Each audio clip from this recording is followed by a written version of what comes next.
et sa douce présence. Alléluia. Est-ce que tu peux pousser des cris de joie? Alléluia. Est-ce qu'il y a des survivants en ce lieu? Alléluia. Est-ce que tu peux pousser des cris de joie? Est-ce qu'il y a quelqu'un qui est dans la joie d'être dans sa présence ce soir? Alléluia. Pousse des cris de joie. Alléluia. Pendant que tu acclames, alléluia, tu peux pousser des cris de joie. Tu peux commencer à célébrer le Seigneur avec tes mains, avec des cris de joie ce soir. Alléluia.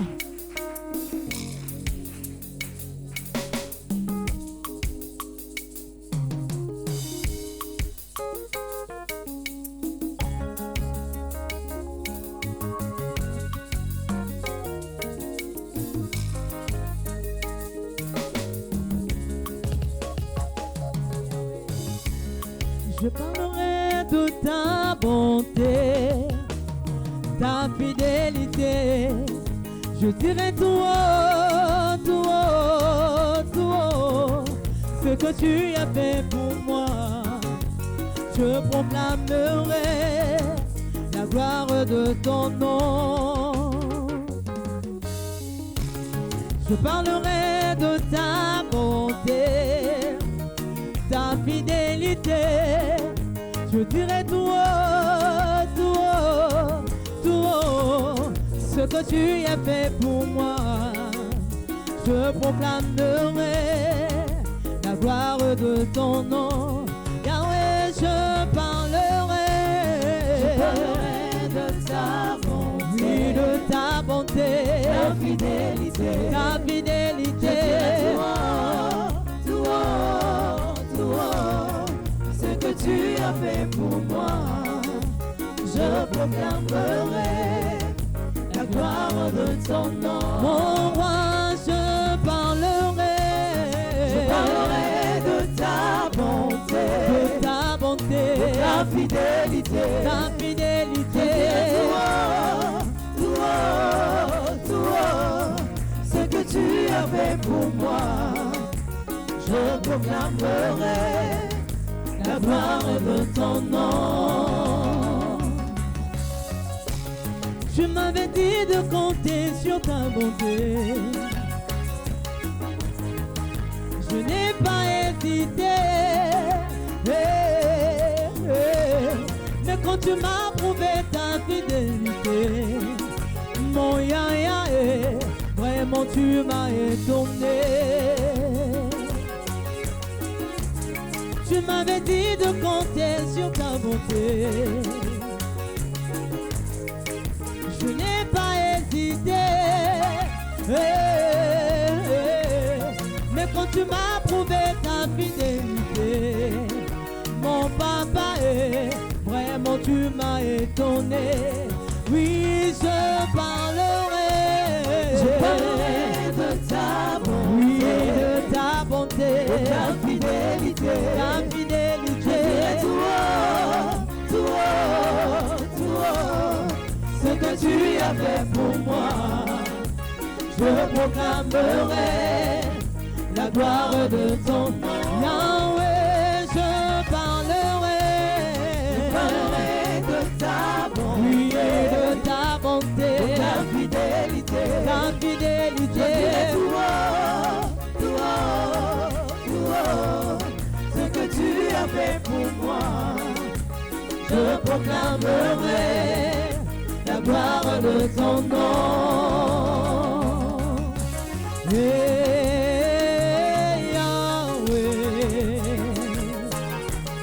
Oh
exalté. Sois élevé, mon sauveur. Oh, Yozanza.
Acclame très fortement pour ton Dieu qui est là, qui est présent ce soir. Et je sais que en cette deuxième soirée, il te fera du bien. Nous avons déjà décollé depuis hier et nous ne faisons qu'aller en profondeur. Dis avec moi la profondeur. Et je suis sûr que ce soir, tu seras une fois de plus richement béni. J'aime une chose que l'orateur a dit hier, notre très cher berger. C'est le dernier point. Il a dit que nous devons nous efforcer à être bons en quelque chose. Dis à ton voisin, sois bon en quelque chose. Et ne sois pas un chrétien de plus. Sois bon en quelque chose. Et ce soir, je voudrais que tu sois bon en quelque chose de particulier. L'art d'écouter. Alléluia. Parce que Dieu voudrait te parler et te communiquer sa sagesse une fois de plus ce soir pour faire de toi un jeune sage. Les jeunes sages n'encourent pas les rues. Alléluia, ils se font de plus en plus rares. Mais je sais que par la qualité des enseignements que nous recevons durant cette conférence, tu deviendras sage. La Bible dit que le sage écoute et il augmentera son savoir. L'un des signes par lesquels on reconnaît quelqu'un de sage, c'est par sa capacité à écouter. Je voudrais te dire, mon frère, ma soeur, prête ton oreille à Dieu ce soir parce qu'il voudrait te parler, te communiquer, te véhiculer sa sagesse par le canal de son serviteur. Alléluia. Et sous vos acclamations, est-ce qu'on peut recevoir l'homme de Dieu, le berger Popol? Amen.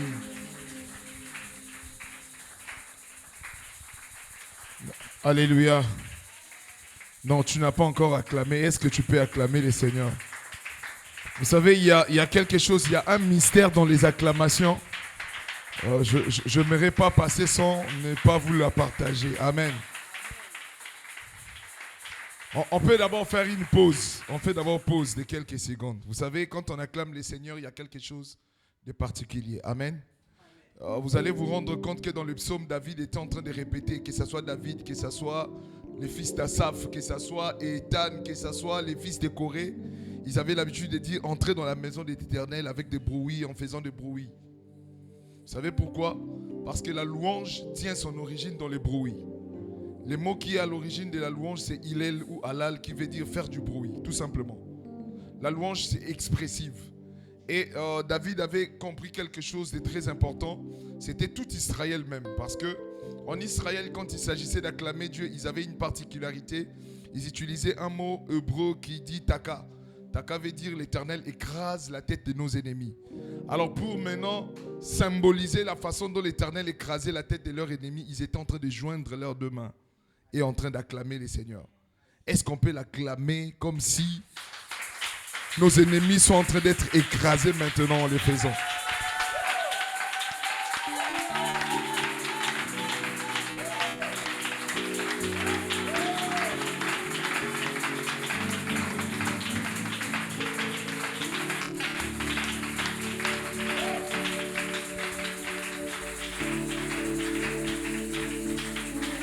Oh. On va dire ceci.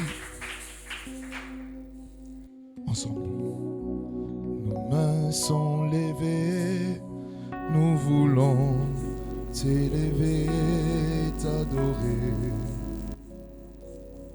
et te célébrer, Adonai. Est-ce qu'on peut les dire encore? Nos mains sont levées, nous voulons t'élever, t'adorer, te célébrer, Adonai. Tu es le Père, nous sommes tes enfants. Tu es le Père de tous ceux qui ont le Fils en eux. Tu es Dieu. Tu es Dieu. Tu remplis les cieux, Adonai. Oh, nos mains sont levées. Nos mains sont levées, nous voulons t'élever, t'adorer, te célébrer, Adonai. Tu es le Père, nous sommes tes fils. Tu es le Père de tous ceux qui ont le Fils en eux. Tu es Dieu. Tu es Dieu. Tu remplis les cieux, Tu Adonai. remplis les cieux.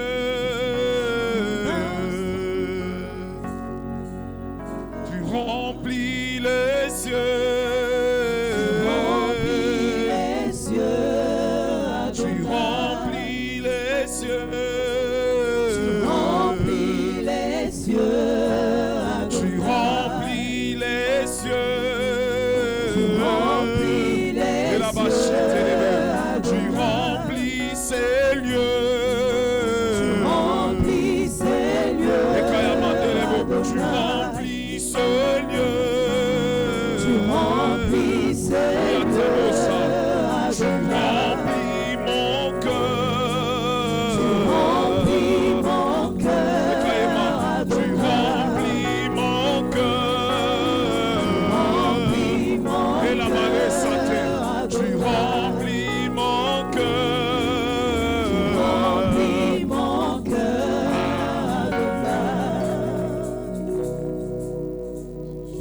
J'étais les baissés.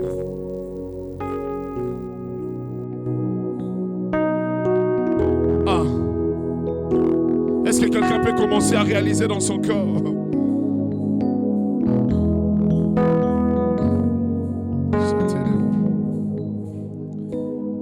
Du lever du soleil jusqu'à son couchant, que ton nom soit glorifié. Adonai, sing Adonai.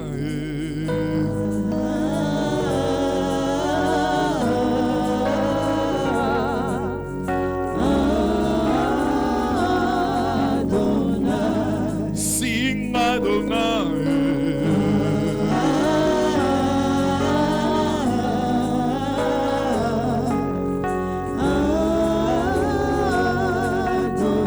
Du lever du soleil. Du lever du soleil jusqu'à son couchant, que ton nom soit élevé. Adonai, du lever du soleil. Du soleil jusqu'à son couchant, Que ton nom soit élevé.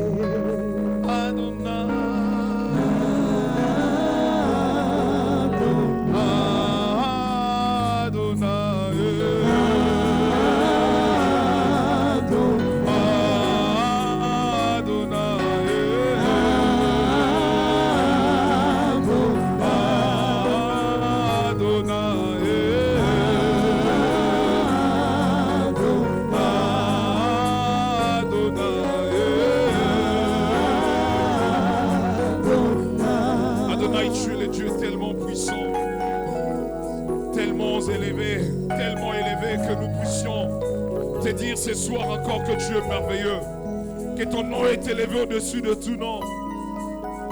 C'est pourquoi les anges crient que tu es saint, holy forever. Les anges crient tu es saint. Toute la créature les dit que tu es saint. À jamais. Tu es saint à jamais. Bien-aimé, est-ce que tu peux proclamer la sainteté de Dieu? Est-ce que quelqu'un peut dire à Dieu que tu es saint dans ma vie? Quand je regarde mon parcours, je regarde d'où tu m'as pris, je peux proclamer ta sainteté. Est-ce qu'un cœur peut s'élever et dire à Dieu, je veux proclamer ta sainteté?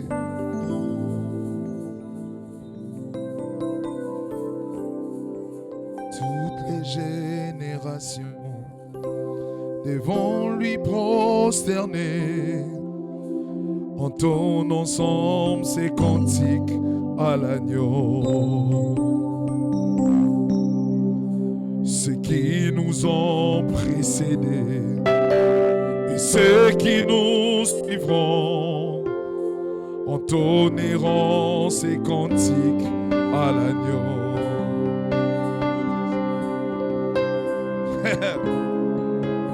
Toutes les générations proclameront ces cantiques à l'agneau.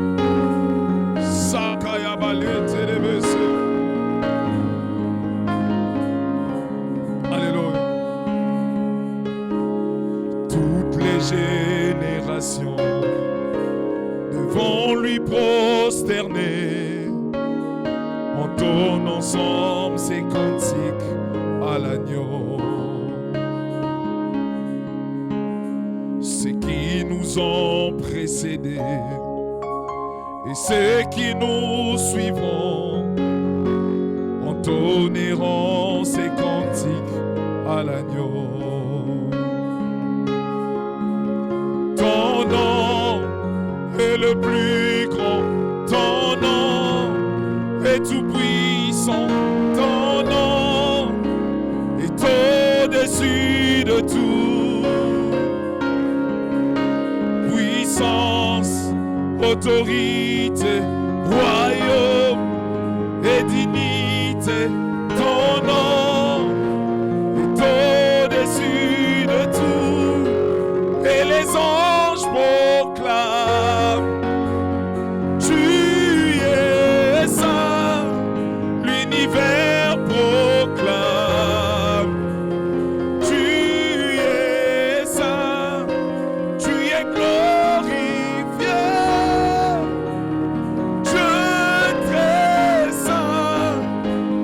Jamais tu es saint.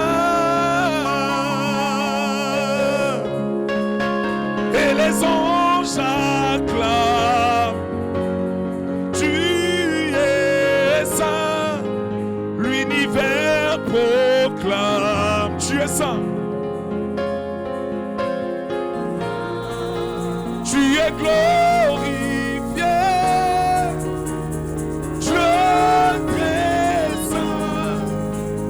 Jamais tu es saint. Alléluia.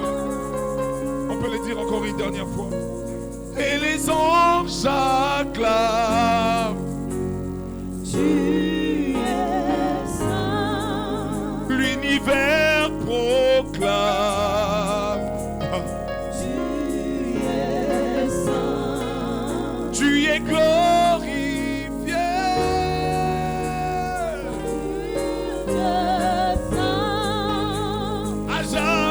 Tu es saint. Est-ce que quelqu'un peut acclamer le Dieu qui est saint à jamais? J'aime sa sainteté. Est-ce que quelqu'un peut l'acclamer?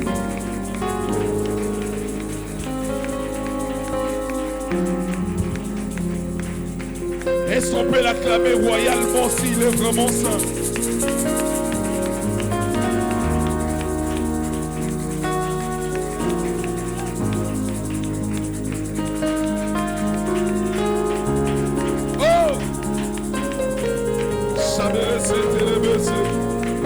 And the angels cry, holy, all creation cries, holy.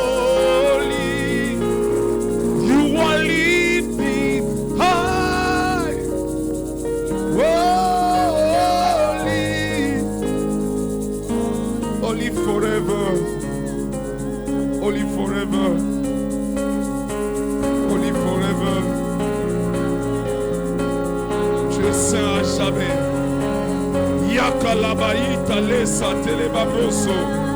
Ikayamaleta yabosa telemaïkelebese. Makale atayotolobo shakale masitapa.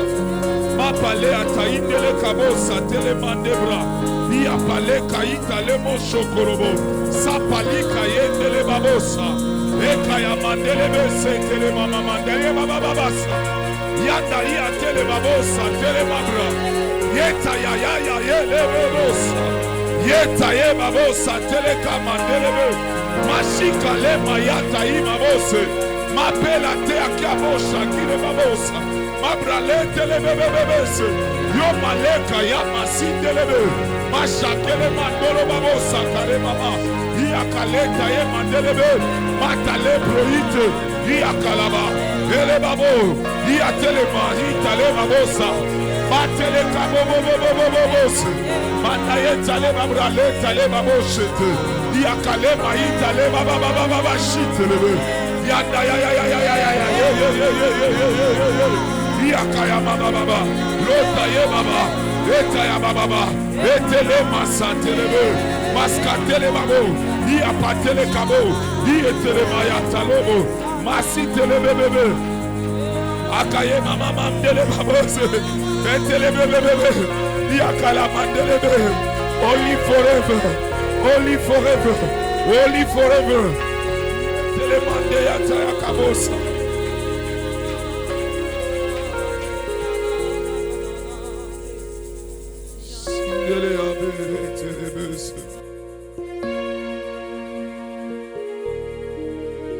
Bonsoir Saint-Esprit, nous avons besoin de toi, tu le sais. Nous te saluons ces lieux. Tu sais que nous avons besoin de toi. Nous voulons être submergés. Que les ailes de feu de l'Esprit soient déployées en ces lieux. Que le poids de ta gloire pèse sur nous. Esprit de Dieu, que le poids de ta gloire pèse sur nous. Que les ailes de feu soient déployées sur nos vies.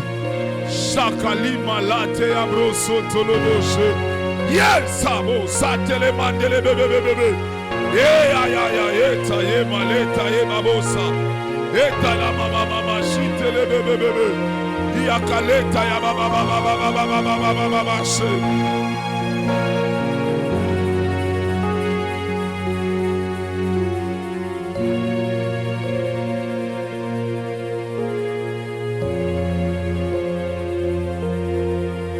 On ne pourra être influent que sous ton influence à toi, Esprit Saint.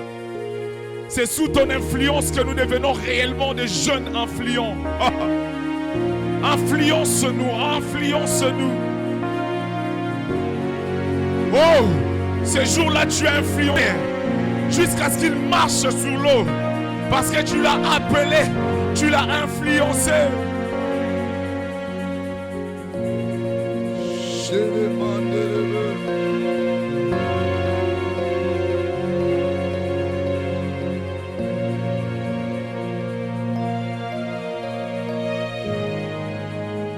J'aime l'Esprit de Dieu. Est-ce que quelqu'un peut m'aider à acclamer la présence du Saint-Esprit en ces lieux?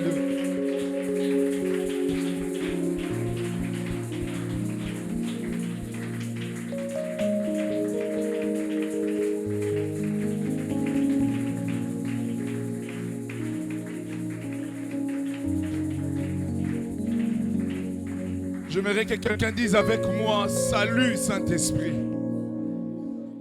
Ah oui, il faut les saluer. Hein? J'aimerais que tu dises avec moi, salut Saint-Esprit. Nous allons prendre nos Bibles rapidement.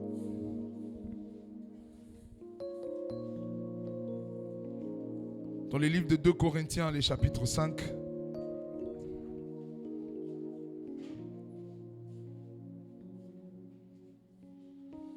À partir du verset 19 jusqu'au verset 20. 2 Corinthiens chapitre 5, le verset 19 à 20. Il est écrit, en effet, Dieu était en Christ. Il réconciliait le monde avec lui-même. En ne chargeant pas les hommes de leurs fautes, il les a mis en nous. il a mis en nous la parole de la réconciliation. Le verset 20. Nous sommes donc des ambassadeurs pour Christ, comme si Dieu adressait par nous son appel. Nous supplions au nom de Christ, soyez réconciliés avec Dieu. Amen. Amen. On peut reprendre nos places. Merci pour votre indulgence. Je bénis le nom du Seigneur Jésus-Christ, de Dieu vivant, qui a permis encore que ce jour soit possible. Amen. Nous étions là hier, mais aujourd'hui c'est un autre jour. Donc je tiens à remercier Dieu pour sa grâce. Et je remercie l'ange de la maison, papa, le docteur Charlie Otignel et son épouse, maman Blandine, pasteur Blandine. Et je bénis le nom du Seigneur Jésus pour mon père, l'évangéliste Sonny Paka, et sa tendre épouse, maman Christelle. Et je bénis le nom du Seigneur pour ta présence, parce que sans toi, je ne serais pas ici. Amen. Amen. Est-ce que tu peux acclamer le Seigneur pour toi-même d'abord?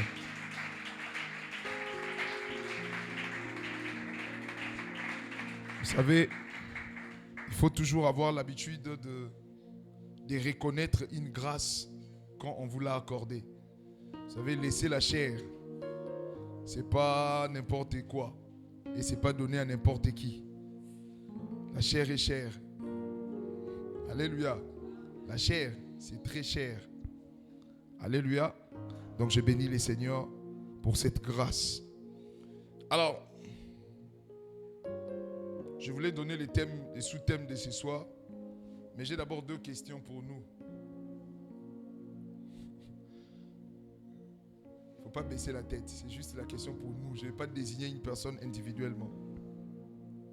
La première question, je voudrais nous poser cette question à nous tous. Pourquoi tu existes?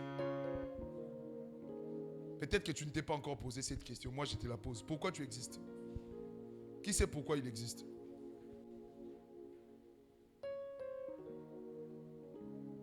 Personne. Donc on est seulement là. On est là. Dieu nous a posé là quelque part et puis on est là. Alléluia. La première question à se poser, c'est pourquoi j'existe? Et la deuxième question qui va suivre, je pourrais peut-être vous laisser cogiter pendant qu'on va avancer avec l'Esprit de Dieu. La deuxième question, c'est pourquoi après nous avoir sauvés, Dieu nous a laissés sur la terre? Vous pensez que quand nous avons accepté Jésus, Dieu n'était pas capable de nous prendre et de nous emmener directement au ciel? Pourquoi il nous a laissés sur la terre? Lui-même, il sait toutes les réalités qu'il y a sur la terre. Mais pourquoi il nous laisse? Pourquoi pas les jours où on lui a donné notre vie, il nous a pris et nous a emmenés avec lui? Alléluia. Bon, ce sont des questions qu'on va laisser comme ça, par la grâce de Dieu, pendant qu'on sera en train de partager la parole de Dieu. On va répondre à ces questions au fur et à mesure. Sans pour autant que je dise que je suis en train de répondre à la question. Mais je serai en train de répondre aux questions. Alors ce soir, nous parlerons d'un influenceur. Un influenceur est un ambassadeur. Comme promis hier, aujourd'hui nous parlerons de l'influenceur comme ambassadeur. Hier, on a longuement parlé des éléments qu'un influenceur doit travailler d'abord pour lui-même. Parce que tu ne peux influencer personne si tu ne t'influences pas d'abord toi-même. Si toi-même tu n'es pas influencé par la parole, tu ne pourras influencer personne. S'il n'y a pas des éléments que tu apportes pour aller influencer les autres, tu n'auras pas de poids. Ton message n'aura pas de poids. Une prédication qui ne t'a pas toi-même changé, qui ne t'a pas toi-même impacté, n'impactera personne. Alléluia.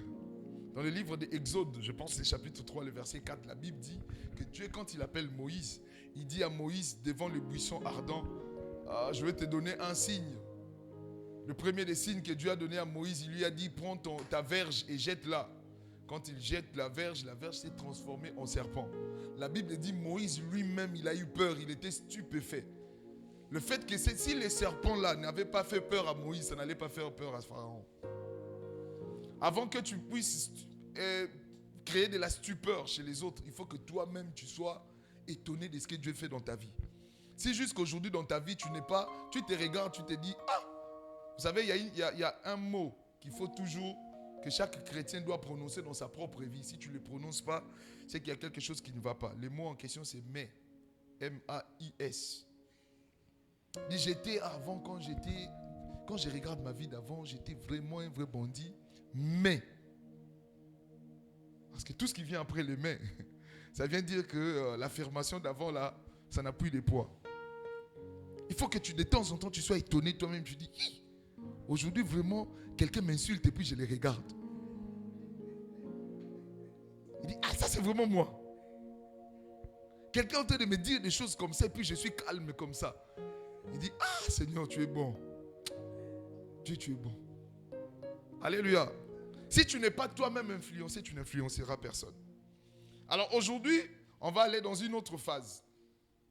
On va parler de l'influenceur comme un ambassadeur. Et ce soir, nous parlerons plus des fonctions de l'ambassadeur. Et si Dieu le veut, demain, on va parler des devoirs de l'ambassadeur. Et j'aimerais que si le Seigneur nous prête vie, si Dieu nous fait grâce, qu'on puisse avoir beaucoup de temps de prière demain. Amen. Amen. Un influenceur, c'est un ambassadeur. La Bible dit nous avons lu dans 2 Corinthiens 5, verset 20, l'apôtre Paul dit, nous sommes donc des ambassadeurs pour Christ. Qui connaît un ambassadeur? Qui sait c'est quoi un ambassadeur? Là aussi, on ne connaît pas. Un ambassadeur, c'est qui?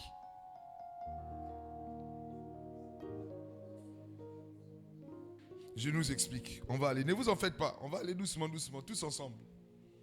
Un ambassadeur, c'est un représentant permanent d'un État auprès d'un autre État qu'on appelle pays hôte ou une organisation internationale. L'ambassadeur occupe le rang le plus élevé dans la diplomatie. Alléluia. Quand on parle de diplomatie, on voit d'abord l'ambassadeur. On peut croire que l'ambassadeur peut être sous le ministre des Affaires étrangères. Oui, dans la hiérarchie, mais dans la fonction. Lui qui occupe le rang le plus élevé parce que le ministre des Affaires étrangères n'habite pas tous les jours dans les pays où l'ambassadeur réside. C'est lui qui connaît les réalités. Il peut mieux renseigner le ministre des Affaires étrangères que lui-même. Alléluia. Alléluia. Alors, quand on parle d'ambassadeur, j'aimerais déjà nous dire le pourquoi nous existons. Et pourquoi Dieu ne nous a pas pris quand il nous a sauvés. C'est parce qu'il nous a laissés. Dieu ne nous a pas laissés sur la terre juste pour prier, recevoir le Saint-Esprit, être en transe, tomber. Alléluia. Nous avons une fonction d'ambassadeur. En tant qu'ambassadeur, l'ambassadeur c'est qui? Vous savez que l'ambassade du Congo, de la France au Congo, se trouve à Brazzaville, ici à Consul, vers la côte. Si vous allez au consulat de l'ambassade de France, je vous donne juste un aperçu comme ça. Vous étiez enceinte, vous êtes allé voir quelqu'un et que vous accouchez là-bas, l'enfant aura la nationalité française. Je répète, si vous accouchez dans l'ambassade de France, le consul de l'ambassade de France, ou bien vous êtes allé chercher visa, l'accouchement vous prend là-bas, l'ambassade qui se trouve ici au Congo, l'enfant a la nationalité française. Si vous accouchez dans Air France, l'enfant a la nationalité française, quels que soient les pays sur lesquels, même si Air France est en train de survoler le Mali. Alléluia. Tel que tu es là, même si l'État congolais veut t'arrêter, tu as tué quelqu'un. Si tu rentres dans l'ambassade de France, personne n'a le droit d'aller t'arrêter là-bas. Parce que tu es dans un autre pays. Comment vous pouvez imaginer que ça se trouve à la côte, mais c'est un autre pays? Alléluia. Alléluia. C'est-à-dire que la notion de l'ambassade, c'est la notion qui doit nous avoir, qui doit marcher avec nous si on est influenceur. Nous sommes sur la terre comme des ambassadeurs. Nous ne sommes pas d'ici. Mais on nous a laissés ici pour représenter le royaume des cieux. Bien aimé, tu représentes le royaume des cieux. Tu es ambassadeur. Si quelqu'un entre dans ta vie, il est rentré dans le royaume des cieux. Alléluia. Tu es le représentant du royaume des cieux. Tu n'es pas n'importe qui. Dis avec moi, je ne suis pas n'importe qui. Alléluia. Vous savez, souvent nous-mêmes, on se néglige parce qu'on ne sait pas qu'est-ce que nous représentons réellement. J'aime toujours aller dire, hein, en tant que jeune, si tu veux influencer les autres, il faut déjà connaître d'où tu viens. Nous sommes le royaume des cieux. En tant qu'ambassadeur, je suis le représentant du royaume des cieux dans ce monde qui est un pays qui n'est pas mien. Alléluia. Bien aimé, en tant qu'ambassadeur, il faut savoir une chose, que l'ambassadeur c'est un itinérant. Un itinérant, ça veut dire que l'ambassadeur de France au Congo, il n'est pas congolais. Même s'il reste 40 ans au Congo, il ne deviendra jamais congolais. Même s'il reste 120 ans au Congo, l'ambassadeur de France ne deviendra jamais congolais. Le fait que toi et moi, nous sommes du royaume des cieux, quel que soit les temps que nous passerons sur cette terre, on doit être du royaume des cieux. La plupart d'entre nous, on s'attend à vivre. Nous pensons que souvent, on n'arrive pas à influencer les gens dans cette mentalité des ambassadeurs parce qu'on a comme l'impression que la vie éternelle, c'est ce qui vient après la mort. N'est-ce pas? Alléluia. Quand on parle de vie éternelle, vous pensez directement à ce qui vient après la mort, non? Mais j'ai une bonne nouvelle pour vous. La vie éternelle ne commence pas après la mort. Après la mort, c'est l'éternité qui commence.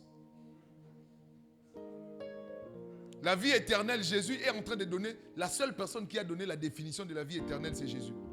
Dans toute la Bible. Jean chapitre 17, verset 3, il dit, « Or, la vie éternelle, c'est qu'ils te connaissent, toi le seul vrai Dieu. » Nous devons commencer notre vie éternelle maintenant. Bien, mais si tu n'as pas encore commencé ta vie éternelle, il est temps. Nous devons commencer à vivre la vie éternelle maintenant. Quand nous allons mourir, on ira à l'éternité, mais en tant que des personnes qui vivent déjà dans la vie éternelle. Il dit, la vie éternelle, c'est qu'ils te connaissent. La plupart des cas, nous n'entrons pas dans notre vie éternelle par faute de connaissances. Peut-être que toi et moi, on ne savait pas qu'on est des ambassadeurs. Avant même de parler des fonctions d'ambassadeur, je vais vous dire une chose. L'ambassadeur de la... Je ne sais pas, je parle trop de l'ambassadeur de la France. Je vais changer. L'ambassadeur de... J'ai passé devant le consul de Malte. De Malte. Je prends Malte. Tel qu'il est là, s'il a envie de manger, il n'a même pas à se tracasser. Il n'a pas besoin d'aller se casser la tête, il appelle. On met tout à sa disposition parce que les gens qui l'ont envoyé doivent prendre soin de lui, de sa famille, de ses déplacements, de tout, alors de tout, de ses moindres désirs. Parce que c'est un représentant. Alléluia. Alléluia. Bien-aimé, dis à ton voisin, tu es un ambassadeur. Un ambassadeur de Christ. Tu n'es pas n'importe qui. Dis-lui, tu n'es pas n'importe qui. Bien-aimé, cessons de croire que nous sommes juste des gens qui ont reçu Jésus. On attend que Jésus vienne nous prendre. Si c'était le cas, quand on avait accepté Jésus, il allait nous prendre et puis nous emmener. S'il nous a laissés sur la terre, parce qu'on a un travail. À quoi consiste notre travail? Écoutez, partout, je vais revenir sur l'ambassade de France. Partout où il y a l'ambassade de France, vous allez voir dans chaque pays, il y a ce qu'on appelle l'Institut français ou le Centre culturel français. Vous savez pourquoi? Parce que le Centre culturel français a pour objectif de montrer à ceux qui sont dans le pays hôte comment on vit en France. Si vous allez dans l'Institut français ou les centres culturels français, vous allez voir, on va vous faire l'histoire de Jeanne d'Arc, on vous montre la Révolution française, comment les Français vivent. Mais en tant qu'ambassadeurs sur la terre, nous avons le devoir de montrer aux gens comment on vit dans notre royaume. Nous devons ouvrir des centres culturels du royaume des cieux. De la même manière qu'il y a l'Institut français, il y a centre culturel russe. Tout le monde fait de sa manière à ce que, avant même, j'ai connu un frère, lui, il connaît tous les arrondissements de Paris, mais il n'y a jamais mis pied.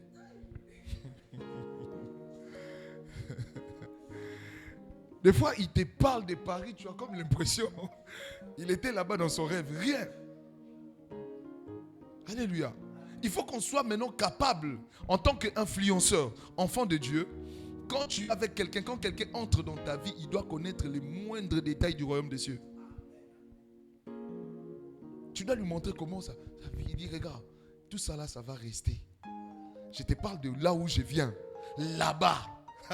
La Bible dit ceci. Écoutez, j'aime quand Jean parle de ça. Jean est rentré avec des larmes. Il dit, j'ai pleuré. Mais ces larmes se sont transformées en contemplation. Il dit, il y avait comme une mer de verre. Ça brillait comme de l'escarboucle. Comme des pierres, des topazes. C'est-à-dire que Jean, quand il parle d'Apocalypse, tu as comme l'impression, j'ai dit, tu as envie d'être là où il est. Bien aimé, il faut que nous puissions montrer, regarde, tout ça là, ça va passer. La Bible me dit qu'il n'y a rien de comparable à la gloire qui nous attend. Et ça, il faut qu'on commence à les vivre dès maintenant. Un conseil gratuit. Un influenceur, c'est celui qui a les 2 pieds sur terre, mais l'esprit au ciel. L'esprit au ciel. Mais tu gardes ces 2 pieds sur terre parce que tu as besoin d'être sur la terre pour influencer les gens. Il ne faut pas avoir l'esprit et les pieds au ciel. Alléluia. Un influenceur, c'est un ambassadeur. On a dit qu'un ambassadeur, c'est d'abord un représentant permanent d'un État auprès d'un autre État ou d'une organisation internationale. Il y a ici d'abord la notion de la représentation permanente. Nous devons savoir, nous, tels que nous sommes là, nous sommes des représentants permanents. Ce n'est pas un temps, je suis ambassadeur, un autre temps, je suis Koulouna. Un temps, je suis ambassadeur, un autre temps, personne ne sait qui tu es. Alléluia. On est représentant permanent. Tous les jours, partout où je suis. Il y a un homme qui m'avait dit, il dit, petit, même dans ton sommeil, un vieux, il dit, même dans ton sommeil, tu dois être ambassadeur. Tu es enfant de Dieu, même dans ton sommeil, même dans tes rêves. Alléluia. L'ambassadeur ne vit pas pour lui. Un ambassadeur, il vit par rapport aux gens qui l'ont envoyé.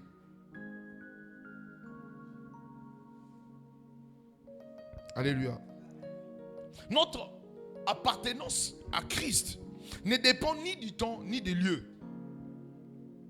Il y a certains d'entre nous, il y a des lieux où tu es chrétien, il y a d'autres où tu n'es pas chrétienne.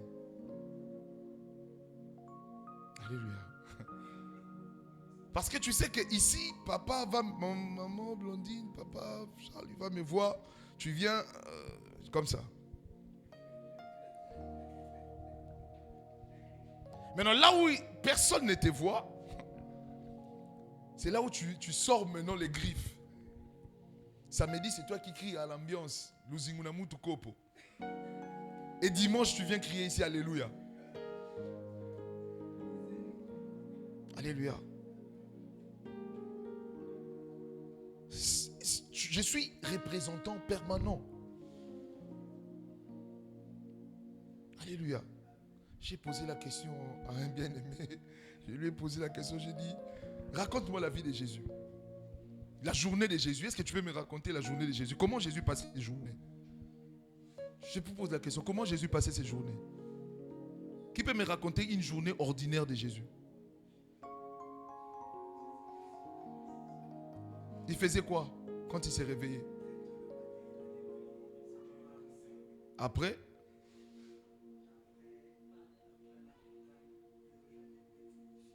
Ok. Donc il ne se lavait pas. Il ne se brossait pas les dents. Il n'avait pas faim. Ce que je suis en train de dire, le Jésus que nous lisons là, il avait une vie aussi ordinaire que toi et moi.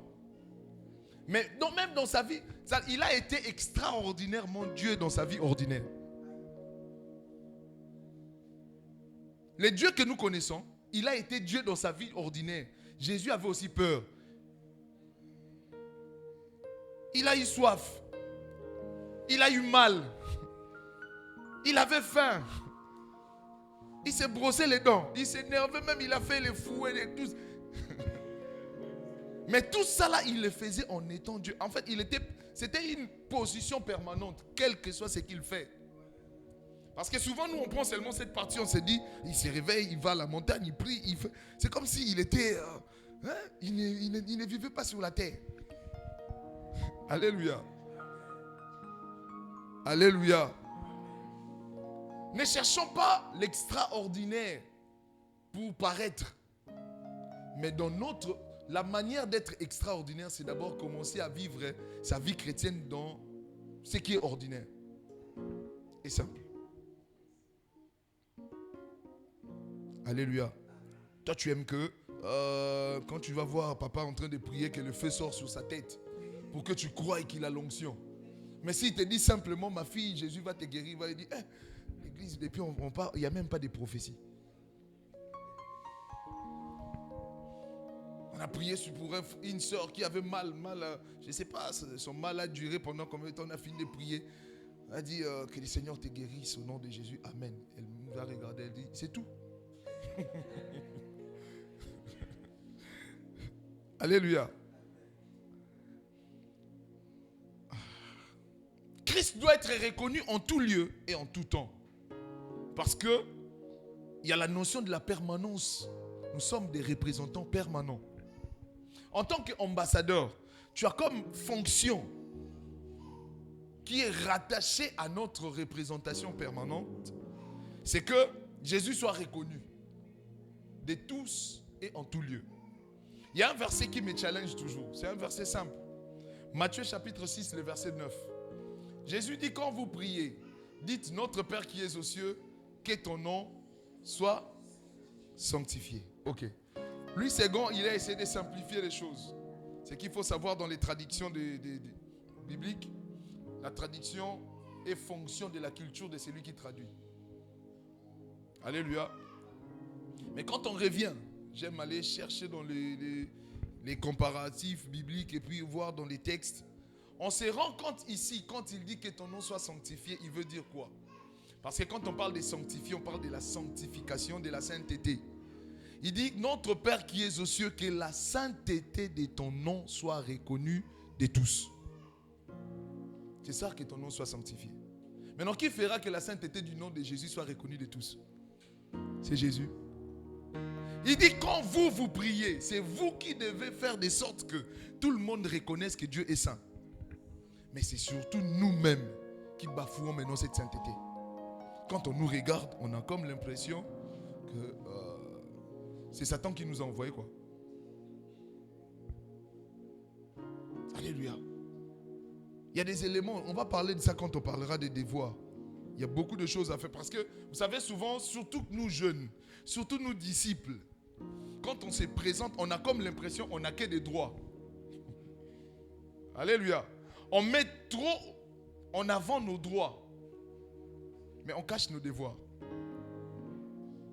Un enfant a d'abord des devoirs avant les droits. Un enfant qui fait bien ses devoirs poussera le parent aussi à faire ses devoirs à lui. Parce que les devoirs du parent, c'est les droits de l'enfant. Mettons d'abord en avant ce que nous avons comme devoir, nous. Pas d'abord nos droits. C'est quand tu commences à être dans cette optique que tu commences à anticiper même. Tu vas commencer à regarder ton père dans la foi, tu regardes ta mère, tu dis, il y a tel besoin, avant que l'on ne me demande, j'anticipe. Tu deviens ce qu'on appelle en français rétroactif, proactif plutôt. Tu deviens proactif. Alléluia. Alors, quelles sont les fonctions principales d'un ambassadeur? Si on est ambassadeur, on est influenceur, ambassadeur, mais quelles sont les fonctions principales? Comme on l'a dit, la première fonction, c'est que l'ambassadeur a comme fonction de la représentation de l'État. Tu représentes d'abord, l'ambassadeur est le dépositaire de l'autorité de l'État ou le pays qui l'a envoyé. Quand je dis représentation de l'État, enlève l'État ici, vois le royaume des cieux. C'est-à-dire que si les gens ont besoin de savoir comment le royaume des cieux fonctionne, il faut qu'on te regarde. Qu'on me regarde moi. Bien aimé, j'ai une question pour nous. Est-ce que si les gens nous regardent, on peut voir le royaume des cieux en nous? Est-ce qu'on peut voir le royaume des cieux en nous? Oui ou non? toute façon, les oui là sont en train de sortir. Alléluia. On a d'abord la fonction, le devoir, ici la fonction de la représentation du royaume des cieux. Partout où tu es, il faut que on sente que c'est Dieu qui vient d'arriver. Mais c'est un homme qui entre, hein, un jeune. Mais on se dit, Dieu est en train d'arriver. Vous savez, j'étais avec un frère, on partait faire une démarche administrative pour l'église. On a fini à la police, on a fait tout ce qu'il fallait. On devait prendre les taxis, moi je rentre au boulot, lui aussi il devait partir au boulot. Mais je vous dis, c'est pour la première fois de ma vie. Ça date même pas de 3 semaines, c'est seulement ce mois de septembre. Je suis rentré dans un taxi où il y avait la présence de Dieu comme pas possible. Il y avait la présence de Dieu comme pas possible dans ces taxis. Il y avait des larmes qui me coulaient comme ça. Et ce qui est bizarre, les taximens me regardaient, ils riaient. Ils savaient ce qui se passait. Je me suis senti chez moi, dans un taxi. Je n'avais pas envie de descendre, l'heure de la pause est passée. J'étais avec le frère. J'ai dit, Papa Criso, j'ai jamais vu ça dans ma vie. C'est ma première fois d'entrer dans un taxi où tu sens l'odeur de la présence de Dieu. J'ai payé la course double. J'ai dit au taximan, j'ai dit, Papa, garde précieusement ça. Alléluia. Mais tu dois te promener avec la présence de Dieu. Parce que tu représentes le royaume des cieux. Alors, comment toi tu représentes le royaume des cieux, tu te retrouves dans une boîte de nuit? Comment tu peux te retrouver dans une boîte de nuit? Pose-toi d'abord la question. Les gens qui vont en boîte là, ils sont normaux. Vous avez déjà vu, on a mis quelque chose dans la boîte, on a mis aussi la tête. Quand on met la sardine dans la boîte, on met la tête. Puis le chat, on met la tête. Donc ceux qui vont en boîte, ils n'ont même pas de tête. Parce que tu ne peux pas entrer dans une boîte avec ta tête. Alléluia. Comment tu es représentation de la présence de Dieu? Tu te retrouves dans des milieux où ce n'est pas qu'on t'a emmené des forces, mais tu es parti. Bien, mais il y a des choses qu'il faut préserver. La présence de Dieu, ça se préserve. La vie de Christ, ça se préserve, ça se conserve. Bien, mais il ne faut pas prendre ça à la légère. Il ne faut pas se dire que non, regarde, la grâce est là. Bien, mais faisons attention. Il y a des choses qu'il faut préserver précieusement. On peut tout prendre, dites prenez tout, sauf ça. Vous pouvez tout me prendre, mais laissez-moi la présence de Dieu. Laissez-moi être la représentation de Dieu. Il y a des choses pour lesquelles il faut se battre jusqu'à donner sa vie. Comme la sainteté, la vie de sanctification. La Bible dit dans l'Apocalypse que celui qui se sanctifie davantage. Que celui qui se suit davantage. C'est pas je me suis sanctifié une fois, c'est fini. J'ai la présence de Dieu, c'est fini. Non, on ne s'habitue pas avec Dieu. On a dit représentation permanente. Ici, tu es représentation de l'état du royaume des cieux. Il faut que chacun de nous devienne conscient que je représente le royaume des cieux. Je ne suis pas n'importe qui. Alléluia. La deuxième fonction principale d'un ambassadeur, c'est la mise en œuvre de la politique étrangère. Mise en œuvre de la politique étrangère.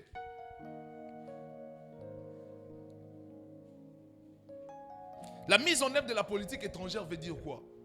C'est-à-dire que l'ambassadeur, lui, il vient dans un pays pour prendre ce qu'il y a de chez eux et venir le mettre en œuvre dans un pays qui n'est pas sien.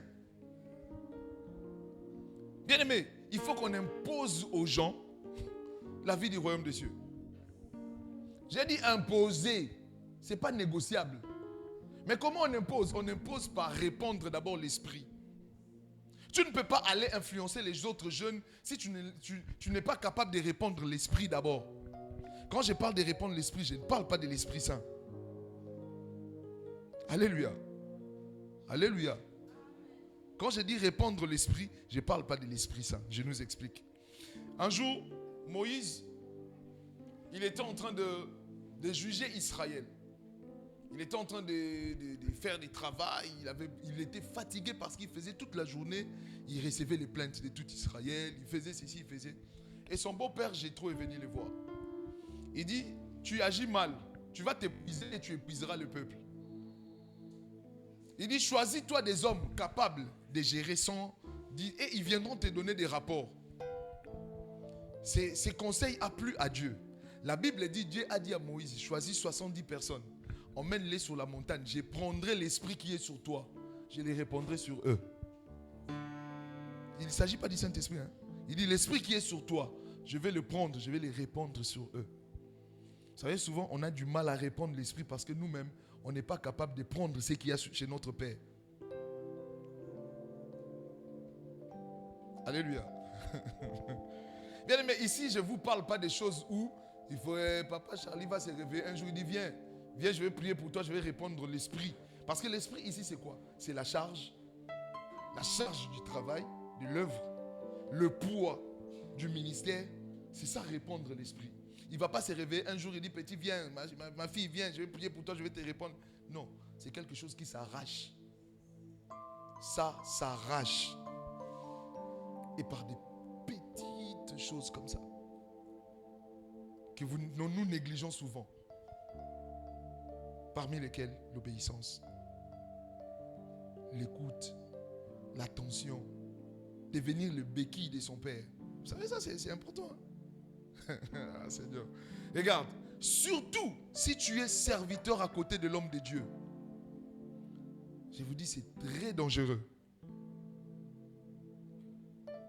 Mais l'avantage, c'est que si tu sais comment t'y prendre, tu vas prendre de son esprit et tu vas les faire, tiens, tu vas commencer à travailler sous son onction, sans pour autant les savoir. Mais c'est très dangereux, vous savez pourquoi? Parce que quand on est proche de l'homme de Dieu, c'est alors qu'on commence à voir ses défauts. Alléluia.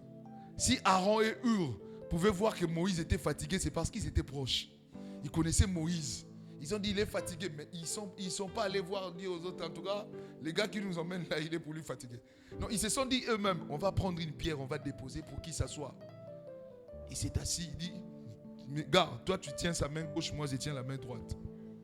C'est leur initiative, c'est pas Moïse qui leur a demandé. Est-ce que je suis en train de parler à quelqu'un?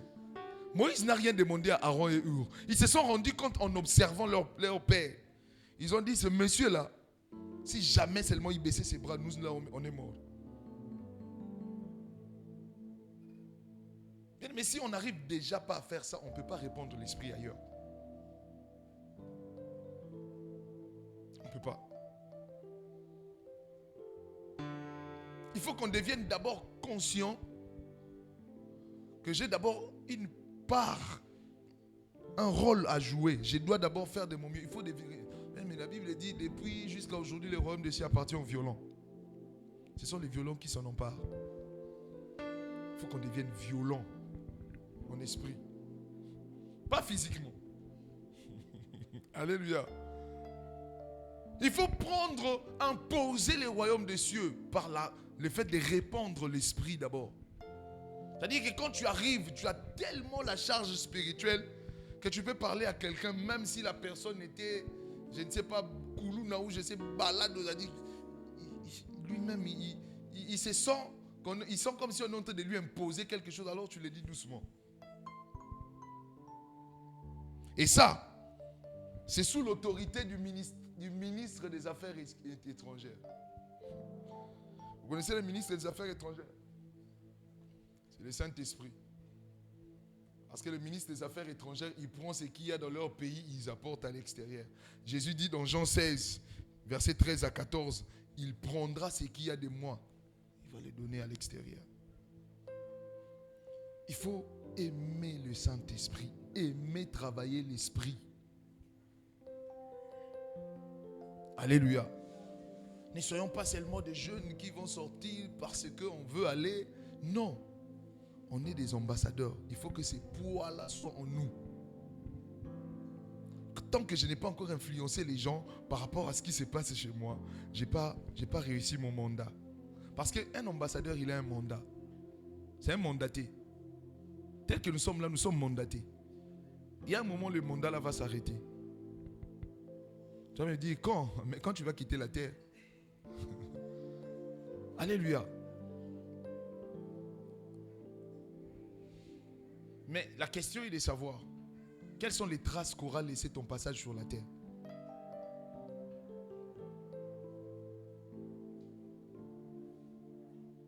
En tant qu'ambassadeurs, nous sommes du royaume des cieux et ici sur la terre, nous sommes des organisateurs, je vais dire des agents événementiels célestes.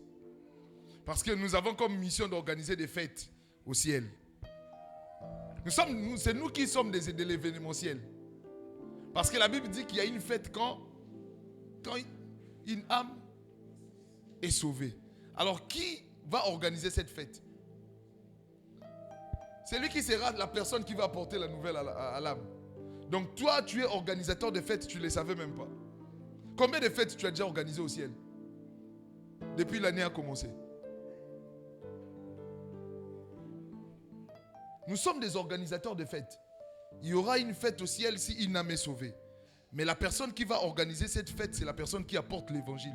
L'agent qui est membre du département événementiel céleste.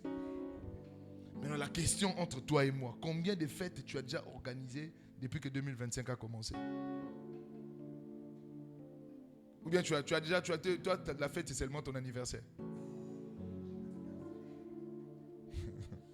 Si on saute même le jour de ton anniversaire sans te dire joyeux anniversaire, tu es fâché contre tout le monde. Alléluia. Alléluia. Alors, l'ambassadeur a encore comme fonction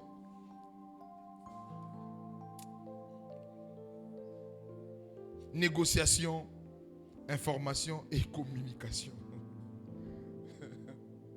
Ça me fait rire. L'ambassadeur négocie. Il informe le gouvernement de son pays sur des situations qui se passent dans son pays d'accueil. Ici, je suis en train de parler de la fonction d'intercesseur. Un ambassadeur, un influenceur, c'est quelqu'un qui est capable de prendre les informations d'ici et l'emmener au ciel. C'est un intercesseur. Qui n'est pas là seulement à critiquer, mais qui intercède. Quand tu vois un défaut de ton frère, de ton dirigeant, un problème, une faille, ou soit un manquement, tu dis Seigneur, je veux prier jusqu'à ce que ce manquement puisse trouver solution. Tu n'es pas obligé de dire mon frère, ces derniers temps j'ai prié pour toi.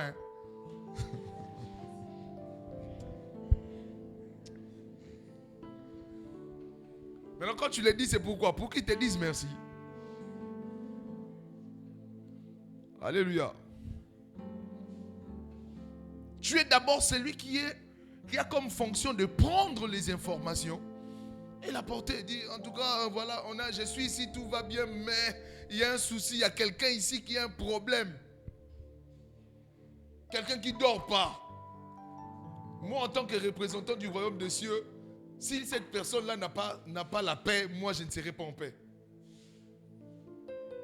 C'est comme l'ambassadeur de France ici. S'il y a ici, là, on va rechercher tous les ressortissants français. En 97, il y a une dame à Brazzaville qui, son papa, elle avait la nationalité française, mais après, ils sont venus au Congo, les choses se sont mal tournées. Lui, elle et son petit frère et son père sont restés au Congo bloqués. Ils n'avaient plus de moyens pour rentrer en France. Mais quand chaque Français arrive, la première des choses qu'il fait, chaque étranger qui arrive, il va d'abord dans son ambassade pour s'enregistrer, pour signaler que je suis là. Mais du moins, ils étaient enregistrés. La dame en question, elle priait, elle aimait tellement Dieu. Et un jour, elle était en train de prier l'homme de Dieu. Comme j'étais en train de dire, imaginez, papa Charlie s'élève ici, le docteur dit, ma soeur, le Seigneur me dit que dans 2 semaines, tu iras en France. Et je suis en train de te voir partir avec Senglé, Pan et Mouchouniabata. La soeur a dit, ah! Il dit, papa, je sais que tu es homme de Dieu. Je sais que je dois croire. Confiez-vous à mes serviteurs, vous réussirez. Mais tel que tu me vois là, j'ai même des problèmes, même mon passeport. C'est même pas encore refait parce qu'on a connu des problèmes ici, j'ai même pas passeport. En plus, tu me dis, j'irai en Mouchounia-Bata, Pagne et puis Senglé en France. Il dit, moi j'ai dit ce que le Seigneur m'a dit de dire. Je n'ai pas à poser des questions. 2 semaines après, c'était le jour où la guerre a débuté au Congo, 5 juin. Dès que la guerre a commencé, l'ambassade de France a envoyé des légionnaires français. Parce que dans chaque ambassade, il y a des militaires. Hein. Si vous êtes dans l'ambassade des États-Unis, il y a des Marines qui sont là. On a sorti les légionnaires français qui sont dans l'ambassade de France là pour aller retrouver les ressortissants. Elle, on l'a trouvé en train de faire la lessive. Mouchounia-Bata, Pan, et puis Senglé. On l'a pris comme ça. Ton petit frère, oh, il était parti à l'école. On l'est allé chercher à l'école. Son père, les 3, Air France, sans visa, sans passeport. Il arrive à Charles de Gaulle, Mouchounia-Bata.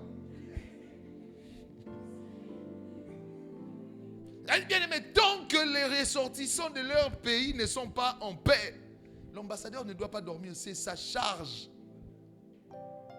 Nous, on est souvent ici, même à l'église, parce que quand on parle d'aller influencer, on va d'abord sortir, influencer. Mais même à l'église, d'abord, tu influences qui? Qu'est-ce que tu as influencé? Quelle est cette personne où tu peux regarder, même sans lui dire, tu sais que tu vois sa vie, ça te donne la joie parce que tu as contribué avec ta prière. Combien de fois tu as déjà prié pour ton pasteur? Ça là même encore c'est pire. Parce que nous on sait que c'est le pasteur qui doit nourrir, c'est lui. Il doit prier. Mais quand il te dit des choses, tu boudes. Or lui il passe des nuits blanches pour toi. Toi combien de fois tu as fait nuit blanche pour ton pasteur? Ou pour son épouse? Ou pour sa famille? Et puis tu dis je suis ambassadeur. Ambassadeur de quoi? Tu as influencé déjà qui? Parce que Jésus-Christ même lui a dit aux disciples, avant d'aller à la Judée, Galilée, commencez par Jérusalem. Il dit, vous serez mes témoins à Jérusalem. Il évolue. Galilée, Judée, jusqu'aux extrémités de la terre. Bon, avant d'aller être ambassadeur aux extrémités de la terre, commençons par notre Jérusalem à nous, qui est ici. Tu as déjà influencé qui? Par ta prière. La charge de qui tu as porté. Vous savez, Jésus dit une chose très capitale. Il dit, vous ne recevez pas parce que vous demandez mal. Ce n'est pas que vous ne demandez pas, mais vous demandez mal. Vous savez pourquoi? Parce que la plupart des cas, je vais faire une analogie de la prière. Imaginez, tu as 1 heure de prière. Je vais détailler ta prière. Je sais que c'est toi qui me regarde. Si tu as 1 heure pour prier, tu passes 50 minutes à prier pour tes sujets à toi. D'accord? Et 5 minutes, tu pries pour ceux qui, Seigneur, guérit ceux qui sont malades dans les hôpitaux. 5 minutes même, c'est trop. Et ceux qui ont des problèmes. Après 3 minutes, Seigneur, bénis ma famille. 2 minutes, Seigneur. 1 minute, Seigneur, bénis mon église. Amen. Voyons maintenant les choses sur 1 heure.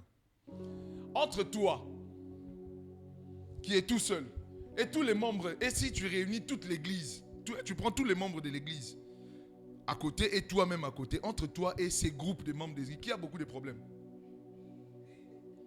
Qui a beaucoup de problèmes? L'église, hein? Ok. Maintenant, entre toi-même et toute ta famille, tes oncles, tes onclerettes, tout là, tu rassembles. Qui a beaucoup de problèmes? Tu penses que ton problème à toi seul dépasse les problèmes de toutes ces personnes réunies? Entre toi et tous ceux qui sont dans tous les hôpitaux de Pointe-Noire, si tu réunis, qui a beaucoup de problèmes? En réalité, quand tu devais prier, tu devais prendre plus du temps pour ceux qui ont plus de problèmes. Et toi-même, tu prends 1 minute pour toi. Tu commences d'abord par l'extrémité de la terre, la guerre là-bas, à gauche, à droite, les gens, Seigneur, tu intercèdes, tu finis, tu descends. Papa, Seigneur, mon église, il y a tel frère, telle soeur, tel mon pasteur. Tu pries, tu passes du temps. Et le reste de peu de temps qui va, tu prends ta famille. Et maintenant, quand il te restera peu de temps, toi-même, tu as besoin seulement d'1 minute pour toi. Pas beaucoup? C'est parce qu'on ne fait pas ça comme ça qu'on ne reçoit pas. Parce que la meilleure manière de recevoir, c'est de s'oublier, de se sacrifier pour les autres. Quand tu vas commencer à devenir intercesseur, il y aura des choses où tu n'auras même plus besoin de prier. Parce que Dieu va te les donner comme provision pour que tu continues à prendre le problème des autres. Alléluia. Alléluia. Depuis que le jour où le Seigneur m'a fait comprendre ces choses, c'était dans la douleur. J'ai prié. Mais j'avais comme l'impression à chaque fois que j'ai prié pour mon problème, ça devenait pire.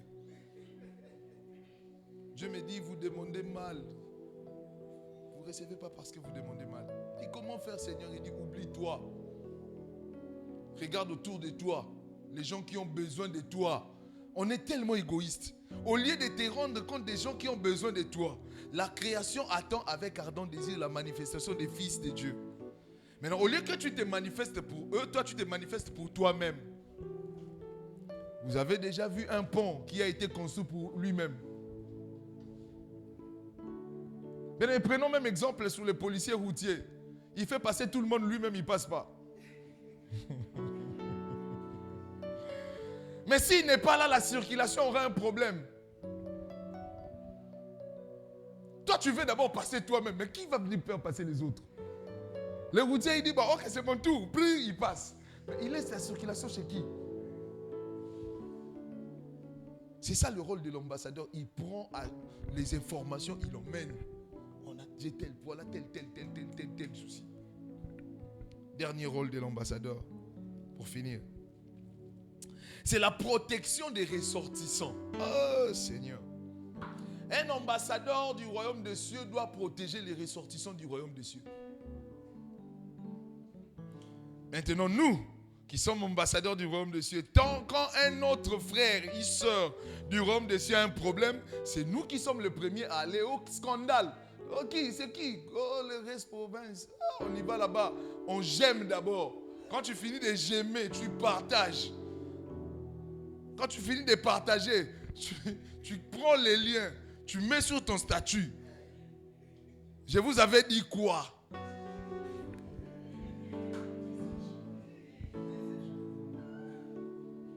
Il était là seulement, elle était là, matalana, vous voyez. Bien aimé, il faut qu'on arrive à protéger nos ressortissants. La Bible dit dans Actes chapitre 2, le verset 42. La Bible dit ceci, l'église continue à croître. Par 1, la prière. 2, communion fraternelle. 3, fraction du pain.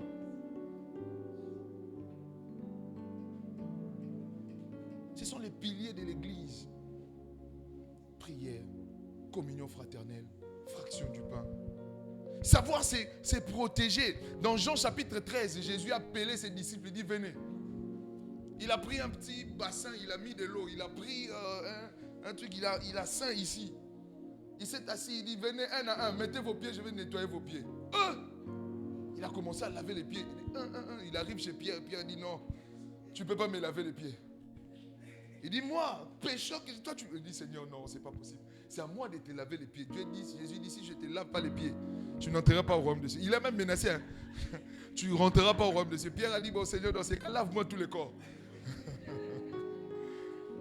Après, Jésus a commencé à leur expliquer le pourquoi il a fait. Il dit, je vous ai lavé les pieds parce que, vous savez, quand on parle de la vie chrétienne, on parle de la marche chrétienne, non? Mais quand tu marches, tu as la poussière aux pieds.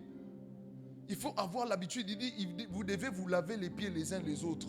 Quand tu vois ton frère avec la poussière par rapport à sa marche, tu n'appelles pas les voisins. Tu laves ses pieds pour que les voisins voient ses pieds toujours propres. Jésus n'a pas lavé les disciples les pieds en public.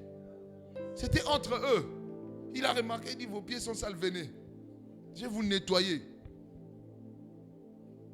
Si tu ne le protèges pas, si tu ne la protèges pas, qui protégera ta soeur? Tout le monde partage quand ça arrive chez toi, tu l'étouffes. Tu regardes même, on dit, fais attention, si je vois encore quelqu'un partager ça, je vais les taper. Oh non, mais il a fait. Même s'il a fait, c'est ton frère, tu as le droit de les protéger. Tu les protèges. Mais nous, les ambassadeurs, on ne se protège même pas, on s'expose même. On est en train de faciliter la tâche à l'ennemi. C'est-à-dire que tu as développé les chimimbi jusqu'à un certain point où Satan lui-même prend des notes. Satan dit, mon cœur est noir, mais pas jusqu'à ce point. Et puis, quand il regarde, c'est ton frère, il dit, mais il est en train de me faire tout mon travail. Satan prend des vacances parce que toi, tu fais son travail. Akei, Hawaï, il va à la côte, il passe du temps. Il sait que derrière, tu fais tout le travail. Quand tu regardes ton frère, tu dis, t'as l'inouané, tu dis, papa. Ça dit même Satan lui-même, il dit, hi! Ça je note, je n'ai jamais écouté ça de ma vie. Mais tu es ambassadeur, c'est avec cette bouche que tu viens chanter. C'est avec cette bouche que tu vas prêcher. Mais c'est la même bouche quand tu rentres à la maison, quand on finit les cultes ici à Bethsalem, tu vas faire 3e culte. 3e culte, là, tu vas voir toutes les sœurs qui étaient passées. Il dit, celle-là, tu as vu sa chaussure. Il dit, on dirait le Congo provoque l'Italie, c'est comme ça. Et après, tu y reviens. Tu dis, tout ça, yes, sous la ligue. Bien aimé. On est en train de jouer à quoi? Le rôle de l'ambassadeur, c'est protéger ses ressortissants. Je vous ai donné l'exemple de la sœur qui était partie en France. On pouvait les laisser aussi. On dit, bon, c'est dangereux. Il y a des bombes, des trucs qui tombent. Mais les militaires, au péril de leur vie, ils étaient obligés d'aller chercher un des siens. Ça, c'est notre personne à nous. On ne peut pas la lâcher comme ça. Surtout quand on a un frère qui est blessé de guerre.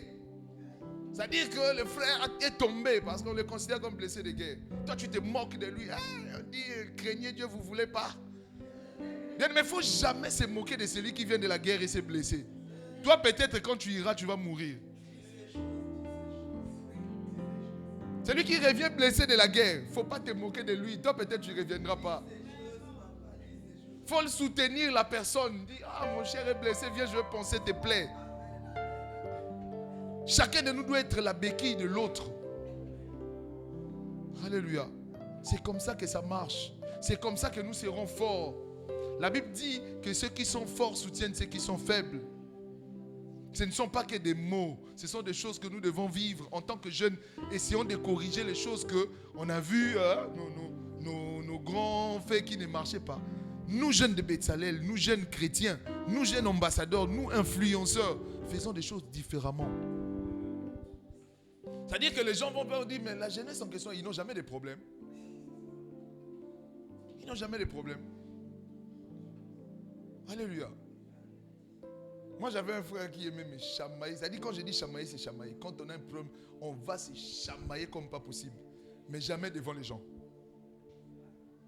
On pouvait partir même à la côte, là où il y a des personnes. On se chamaille, on se dit des choses. Et puis on rentre. On prend le même taxi, on va, on se chamaille, et puis on prend le même taxi, on rentre.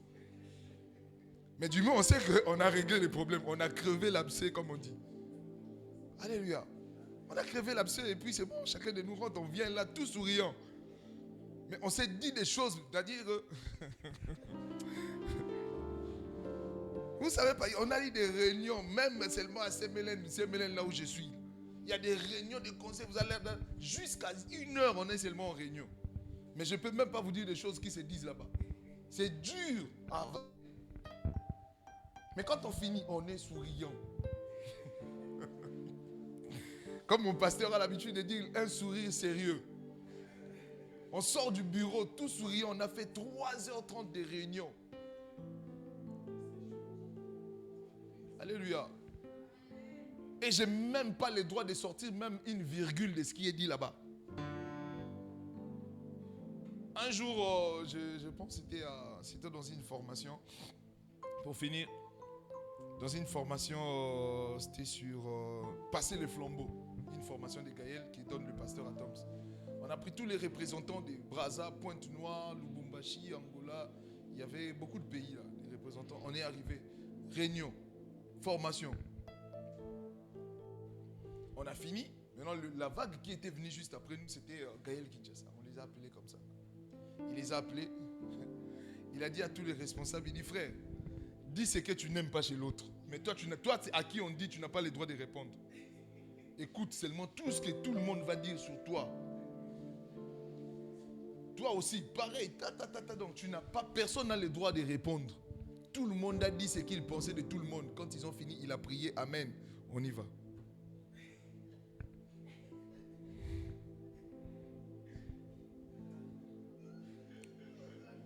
Il dit, et puis quand on finit, on entend, je ne veux même pas entendre ça dehors. Imaginez, vous êtes 10, 9 personnes, disent des choses sur toi, toi tu ne réponds pas.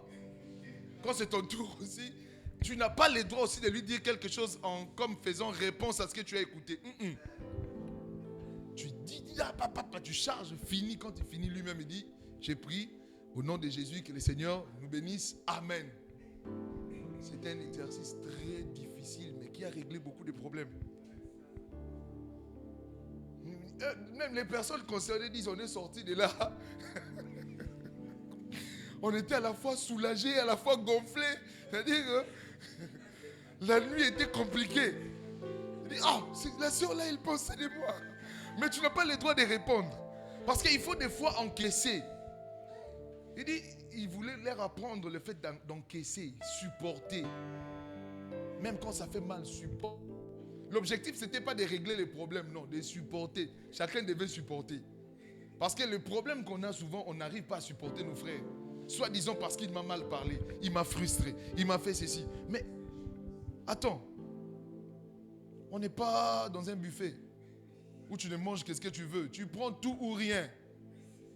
La vie chrétienne, ce n'est pas un buffet où tu vas venir, on va seulement te dire des choses que tu aimes. Non, c'est pas, non, moi j'aime pas manger ça, j'aime pas les crevettes. Non, tu prends tout ou rien. Même les défauts de ton frère, tu dois les prendre. Dis Amen. Les défauts de ta soeur, tu dois les prendre. Dis Amen. C'est ces défauts-là qui feront de toi une bonne personne. Alléluia. On en est venu à l'église, mais pourquoi on commence à parler des gens comme ça? Vous voulez qu'on parle comment?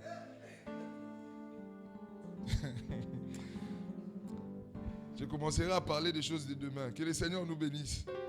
On s'élève, on va prier. Est-ce qu'on peut acclamer le Seigneur?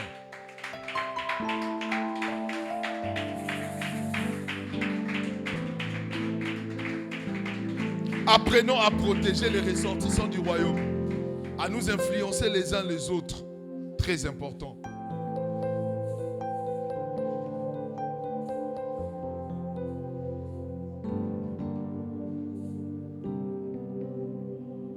Est-ce que quelqu'un peut dire à Dieu, Seigneur, je vais entrer pleinement dans mes fonctions d'ambassadeur du royaume des cieux.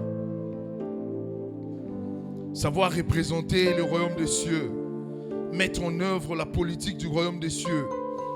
Je veux protéger les sortissants du royaume des cieux, être un vrai influenceur, un vrai ambassadeur. Est-ce que quelqu'un peut prier? Peut lever sa voix et commencer à prier. Commencer à dire à Dieu, Seigneur, je vais entrer pleinement dans mes fonctions d'ambassadeur.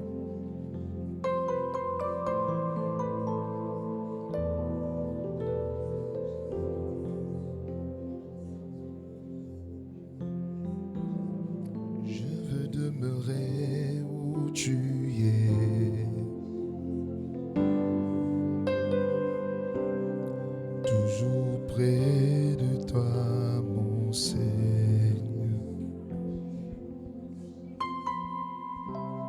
Je ne veux pas t'adorer de loin.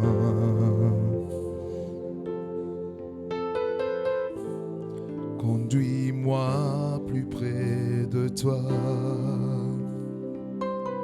Je veux être près de toi. Rester dans ta présence. Manger à ta table. Environné de ta gloire, dans ta présence, je veux rester près de mon Dieu, toujours près de toi. Seigneur, je veux demeurer près de toi, je vais être un vrai représentant du royaume des cieux. Je vais entrer pleinement dans mes fonctions d'ambassadeur. Donne-nous à être de ceux qui vont influencer, non pas seulement ceux du dehors, mais déjà commencer par nous influencer les uns les autres à l'église. Être là où nous sommes en train d'œuvrer, des personnes qui sont des modèles pour les autres. Même quand je suis fatigué, quand je viendrai, je verrai mon frère et qu'il me donne la force de continuer à servir Dieu. Que je sois celui qui donne la force à l'autre de continuer à servir Dieu. Au nom de Jésus-Christ.